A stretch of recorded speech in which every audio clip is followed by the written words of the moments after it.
இப்போ தஞ்சாவூர்ல வந்து முதலமைச்சர் போகும்போது அங்க இருக்கக்கூடிய விவசாயிகள் வந்து கருப்பு கொடியை வந்து அவங்களோட சட்டையில போட்டிருந்தாங்கன்றதுனால காவலர்களை வச்சு துண்டு கட்டா நீங்க கைது செஞ்சீங்களே, அப்ப இதுவுமே வந்து பாஜக மாதிரியான சர்வாதிகார அரசு தானே அப்படின்னு சொல்லி எடப்பாடி பழனிசாமி அது விவசாயிகளா அதிமுக வரா? விவசாயிகள் அவங்க விவசாயிகளா அதிமுகவினரா? அதை கிளாரிஃபை பண்ணணும்ல. விவசாயிகள் தமிழ்நாடு முழுக்க தான் போறாரு, எல்லா இடத்தையும் கருப்பு கொடி காட்டுறாங்களா? தமிழ்நாடு முழுக்க ரோட் ஷோ போறாரு, அவரும் ரோட் ஷோ போறாரு. பெரிய பிரச்சனைகளை வந்து இந்த மாதிரி அரசுக்கு எதிரான பிரச்சனைகளை வந்து கவனத்தை வந்து கொண்டு போக மாட்டேங்குது இந்த அரசு. அந்த மாதிரியான கூட்டணி கட்சிகள் ஏன் உதாரணத்துக்கு சாம்சங்ல போராட்டம் நடந்துச்சு, கூட்டணி கட்சியா இருக்கக்கூடிய கம்யூனிஸ்ட் கட்சி தானே போராட்டம் தள்ளிட்டு போனாங்க. கம்யூனிஸ்ட் கட்சியே கூட்டணியில தெரிய மாட்டேங்குதுன்றாரு. இல்ல அட்ரஸ் இல்லாம போயிட்டு இருக்கு. ஏன் அட்ரஸ் இல்லாம போறாங்க? சாம்சங் போராட்டத்தை முன்னெடுத்து நடத்தியதே கம்யூனிஸ்ட் கட்சிகள் தானே. இன்னைக்கு தொழிற்சங்க பிரச்சனைகள் பல பிரச்சனைகள் கம்யூனிஸ்ட் கட்சி தான் போராட்டம் பண்றாங்க.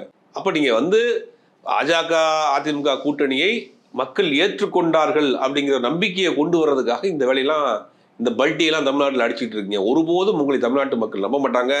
தமிழ்நாட்டு மக்களுக்கு துரோகம் பண்ணியிருக்கீங்க, உங்களுடைய கட்சிக்கு துரோகம் பண்ணியிருக்கீங்க, உங்களை நியமிச்சவங்களுக்கு துரோகம் பண்ணியிருக்கீங்க. இன்றைக்கு நீங்க ஏன் பாஜகவை தூக்கி சுமக்கணும்?